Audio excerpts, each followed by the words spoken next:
Hello. Please hit like button and subscribe my channel. Also press bell icon for future video notifications. Thanks.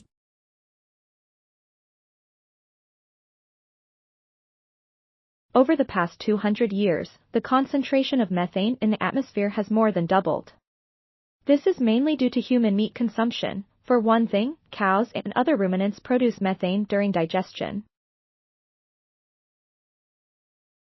Another important source is the excrement of the animals.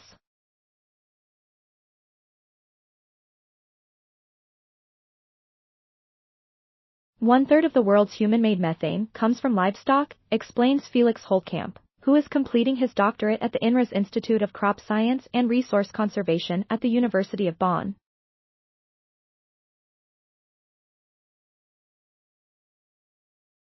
It's estimated that up to 50% of it originates from fermentation processes in the slurry.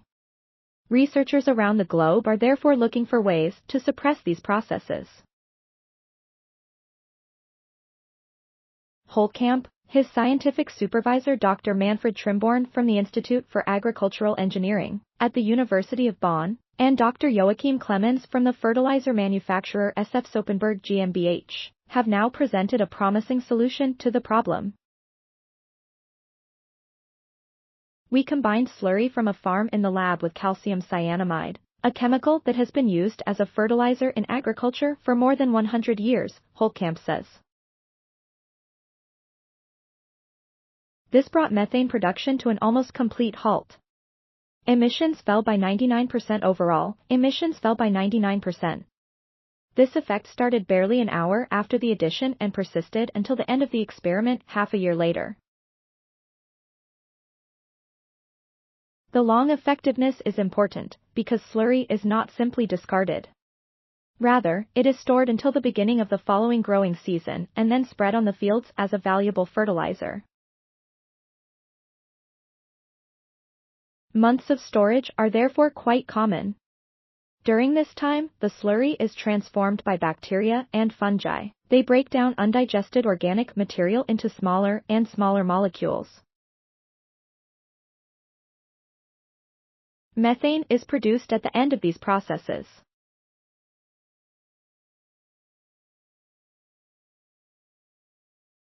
Calcium cyanamide breaks this chain of chemical transformations, and does so simultaneously at different points, as we were able to see in the chemical analysis of the slurry treated accordingly, Holtkamp explains.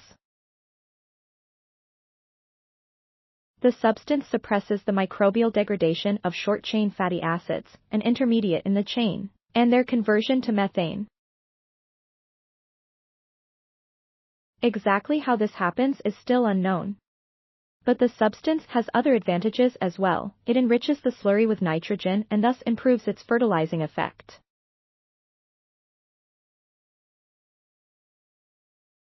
It also prevents the formation of so-called floating layers. These are deposits of organic matter that form a solid crust on the slurry and hinder gas exchange. This crust usually needs to be regularly broken up and stirred in. The process also has advantages for the animals themselves. They are often kept on so-called slatted floors. Their excrement falls through openings in the floor into a large container. Microbial conversion allows the fecal urine mixture to foam up over time and rise back up through the gaps.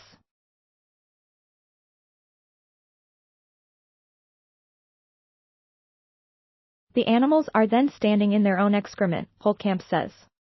Calcium cyanamide stops this foaming. The costs are also manageable. They are around 0.3 to 0.5 cents per liter of milk for cattle farming. Slurry purity law currently prevents use. It is still unclear how the method affects the release of ammonia from the slurry. Ammonia is a toxic gas that, while not harmful to the climate itself, can be converted to dangerous greenhouse gases. We have initial indications that the amount of ammonia is also reduced in the long term, says Dr. Manfred Trimborn of the Institute of Agricultural Engineering at the University of Bonn.